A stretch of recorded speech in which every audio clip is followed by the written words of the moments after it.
Police have revoked the citizenship of Long Island medium Theresa Caputo, who was arrested after she was accused of having the ability to communicate with the spirits of the dead and tell them stories. But this time that power has become a danger to him because he could not hide himself. Now his family is worried because he was produced in court today.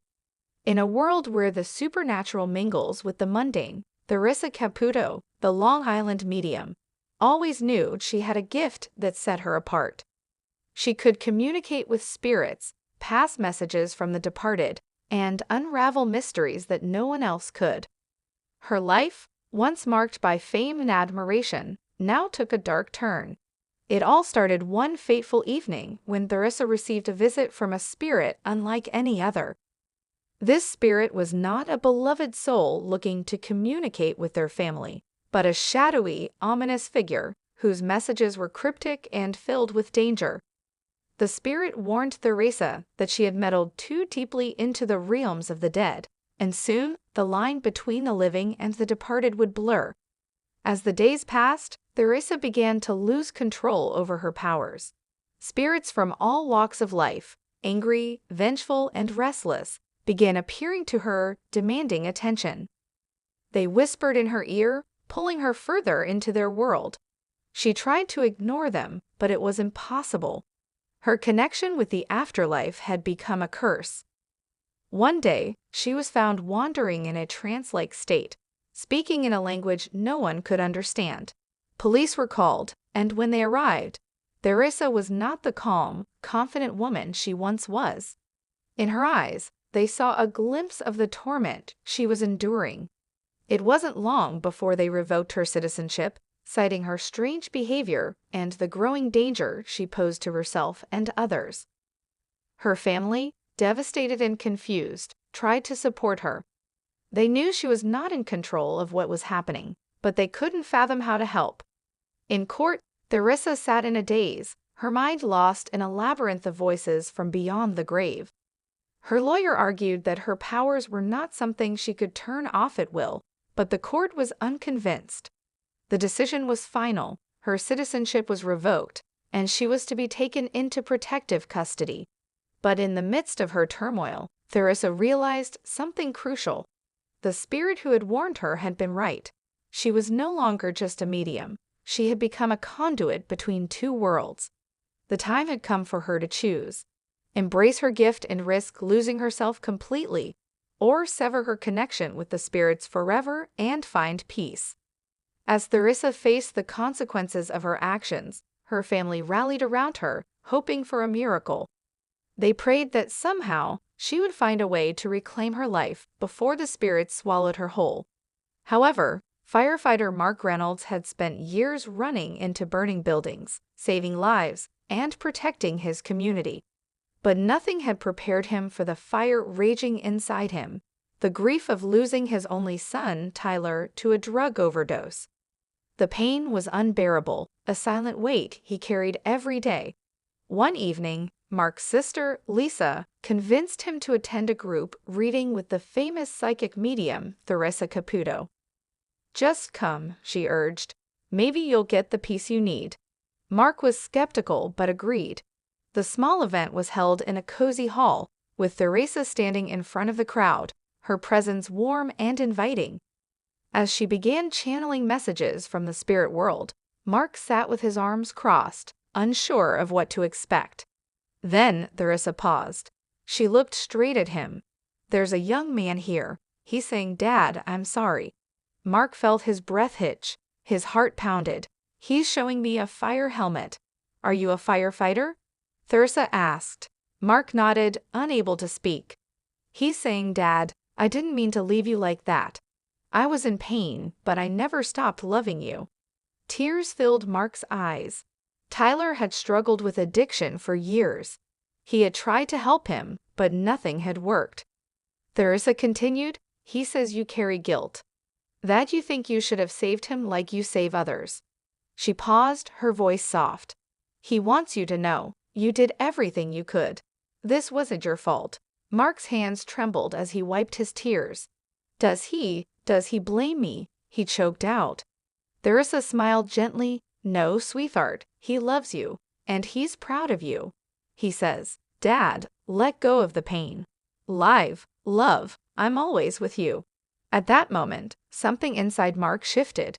The weight on his chest lightened. For the first time since Tyler's death, he felt a sense of peace. As he left the event, he looked up at the night sky. For the first time in years, he whispered, I love you, son. And in the quiet breeze that brushed against his face, he swore he heard Tyler's voice. I love you too, Dad. However, Theresa Caputo sat in her cozy Long Island home, sipping her coffee when an overwhelming energy filled the room. It was the feeling she knew too well. Someone from the other side was trying to reach her. Closing her eyes, she focused. A hazy image of a young man in his early 20s formed in her mind. He had short, dark hair and wore a leather jacket. His expression was a mix of regret and sorrow. What happened to you, sweetheart? Theresa asked gently. I made a stupid mistake, the spirit whispered. A game, Russian roulette. Theresa gasped. She had heard of reckless games before, but this? I didn't think the bullet was in the chamber, he continued, his voice tinged with pain. It was supposed to be a joke, a thrill, but the gun fired, and now I'm here. A chill ran down Theresa's spine. She could feel his deep remorse. What's your name, honey? She asked softly. Nicolay. I was only 22. My friends? They ran when it happened. No one called for help. Theresa's heart ached. This young man had lost his life in a reckless and now his soul lingered in regret.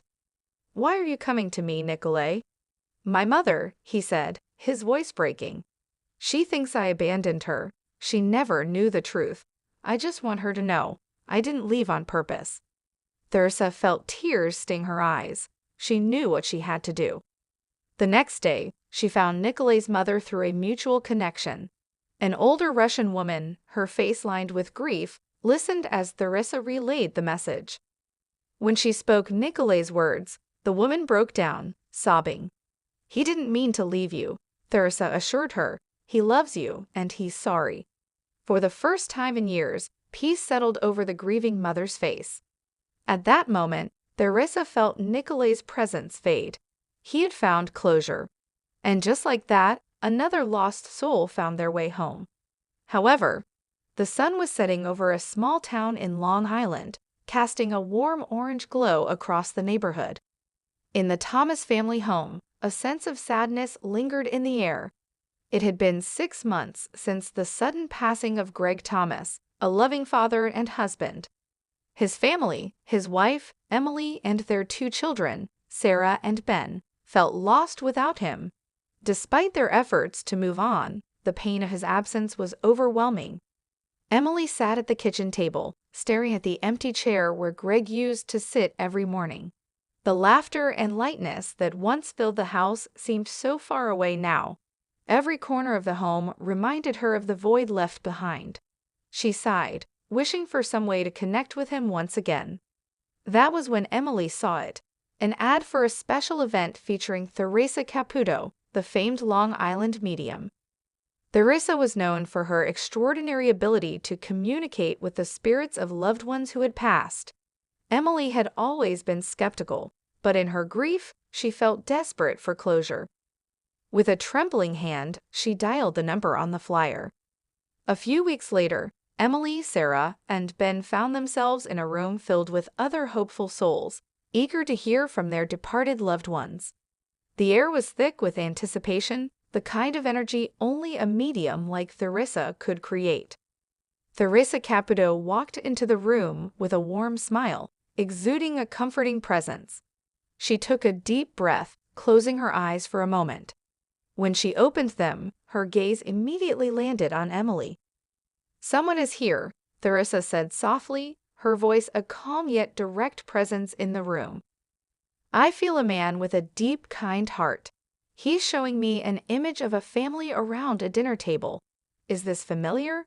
Emily's heart skipped a beat. That's my husband, Greg, she whispered, tears welling up in her eyes. Theresa smiled gently. He's here, and he's sending love to you, Emily. He says he's sorry for the pain you've been feeling.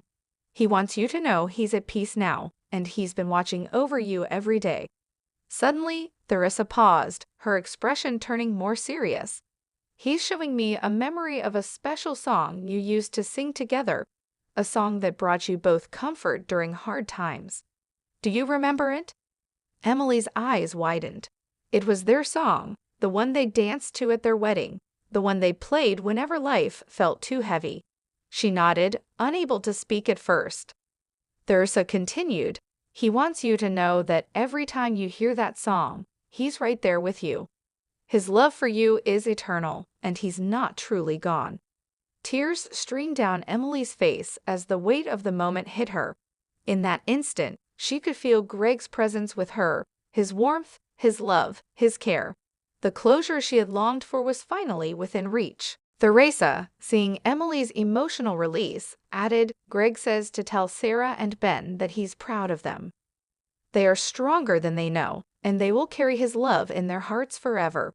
However, it was a crisp autumn afternoon in Long Island when Theresa Caputo, the famous Long Island medium, was scheduled for a private reading. A skeptic named Jack had signed up for the session, encouraged by a friend who was a longtime fan of Theresa's. Jack had always dismissed the idea of mediums, thinking it was all just a trick or coincidence. Sitting in Theresa's cozy office, Jack leaned back in his chair with crossed arms, a slight smirk on his face.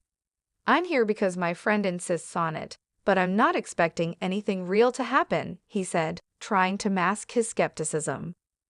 Theresa, in her usual bubbly, larger-than-life manner, gave him a warm smile. That's okay, Jack. I'm not here to convince you. I'm just going to share whatever messages I receive, and you can take them as you will. She closed her eyes, breathing deeply as she began to focus. The air in the room seemed to shift, and she started speaking, almost as if she were in a trance. I'm hearing a woman's voice. She's very strong, very loving, and she's reaching out to you, Jack. She's saying, tell my son I love him. She's here, and she's showing me something important. Jack's heart skipped a beat. My mom? He asked, his voice trembling despite himself. He had lost his mother several years ago, and the pain of her passing still lingered deeply. He had never fully processed her death, and hearing Theresa mention her felt like a strange wave of emotions rushing over him. Yes, it's her, Theresa replied, her voice gentle. She's saying she's been watching over you, and she wants you to know that she's proud of you. She's showing me a memory of you as a little boy, holding her hand and walking through a park. She wants you to remember that you're never alone. Jack's skeptical walls began to crumble, but he tried to stay composed. This is crazy. How could you know that? Theresa smiled knowingly. Jack, I'm not doing anything. I'm just the messenger. Your mother is here, and she's sending you love and reassurance. She's telling me something about a piece of jewelry, something that belonged to her, a necklace or ring that you've kept. She says it's a reminder of her love. Tears welled up in Jack's eyes as he pulled an old ring from his pocket, a ring his mother had worn every day until she passed. He hadn't worn it in years, but the memory of his mother's touch was still fresh in his mind. Theresa, this is insane, Jack whispered, his voice shaky. This ring, she used to wear it all the time. Theresa nodded with a soft smile. Your mother is telling me it's her way of staying close to you. She's saying it's time for you to let go of some of the pain and start healing. She wants you to live fully, knowing she's always with you. As Jack sat there, overwhelmed with emotions, the skeptic within him had completely disappeared. For the first time in years, he felt his mother's presence in a way he couldn't explain, but it was real. He was no longer doubting, he was feeling. I never thought this would happen. I didn't believe, Jack said, his voice thick with emotion. But now, I know. Theresa smiled warmly. It's not about believing, Jack. It's about feeling. Your mother is with you, and that's something no one can take away. As the session ended, Jack left Theresa's office with a sense of peace he hadn't felt in years. The skeptic had been shocked, but the connection he had just experienced was undeniable, and for the first time he believed. However, it was a warm, sunny afternoon in the small town of Belmore, Long Island. 6-year-old Liam sat quietly in his room, his eyes staring out the window as he absent-mindedly played with his toy cars. It had been 6 months since his sister, Emma, had passed away in a tragic accident. Ever since, the once lively house had felt empty, and the joy in Liam's heart seemed to have dimmed. His parents, Lisa and Mark, had been doing their best to help him through the grief, but nothing seemed to ease the ache of losing Emma. Liam often spoke of her in his sleep, as if she was still there, comforting him. But he couldn't understand why she had to leave so soon. One day, Lisa read about a renowned medium named Theresa Caputo, known for her extraordinary ability to connect people with their departed loved ones. Desperate for some sense of closure and comfort, Lisa decided to reach out to Theresa for a reading. She had no expectations, but perhaps it could help Liam find peace. A few days later, they found themselves sitting in the warmth of Theresa's office, a cozy room filled with soft lighting and peaceful energy. Liam, still holding onto his little toy car, looked at the woman in front of him with curiosity, unsure of what to expect. Theresa smiled gently at him, her energy radiating kindness and compassion. "I sense someone very special here today," Theresa began, her eyes closing as she tuned into the spiritual realm. "A young girl, just like you, Liam. She wants to speak to you." Liam's eyes widened. "Emma?" he whispered, his voice shaky.